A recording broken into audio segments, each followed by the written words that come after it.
The AI gap nobody wants to talk about. Are men more likely than women to use generative AI? The latest data says yes, and not by a hair. Across billions of sessions and downloads, usage tilts heavily male.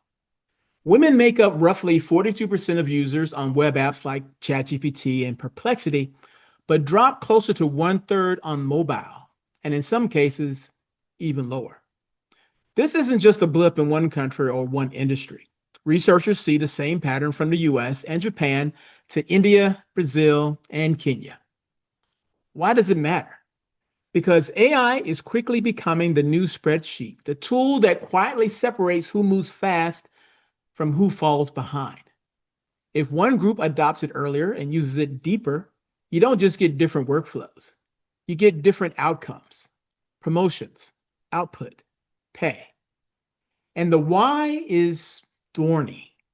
Part of it is pipeline, coding and tech heavy fields skew male, and those teams are early AI power users. But that's not the whole story. In study after study, women report a worry you can't hand wave away, that using AI could be seen as cheating or a signal that they are less competent. In cultures where women's work is already scrutinized more than men's work, the fear isn't irrational, it's learned. Here's the paradox. Companies preach AI adoption, then leave the social friction untouched.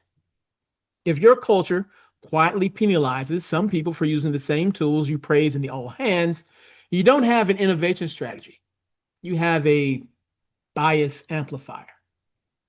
So what actually closes the gap?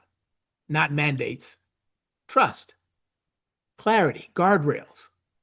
Leaders need to say out loud where AI use is encouraged, how to cite it, and what good looks like.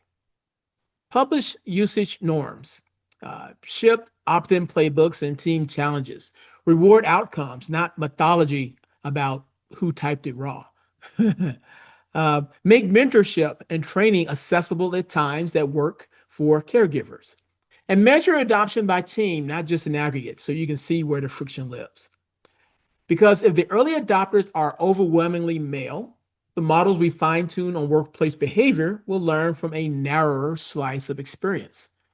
That's not just unfair, it's bad engineering. Systems trained on skewed usage inherit the skew. That's the kind of conversation I have every week, more or less, in my newsletter, The Recruiting Life.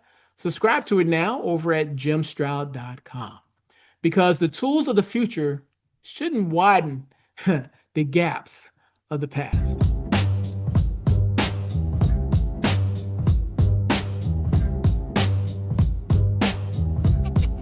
It does right.